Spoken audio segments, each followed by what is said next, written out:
Let's make some babka, part 5. These turned out so pretty, and I'm so excited to cut into them.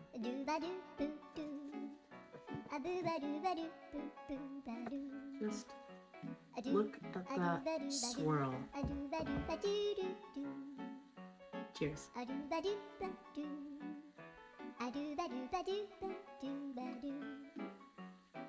Again, like I said at the beginning, chocolate, good. Like I said at the beginning, chocolate, good. Bread, good. So chocolate, bread, must be fantastic. The bread is fluffy, you get the extra sweet from the syrup, you get the richness from the chocolate. Seriously, it is one of my favorite desserts. Let me know if you make this.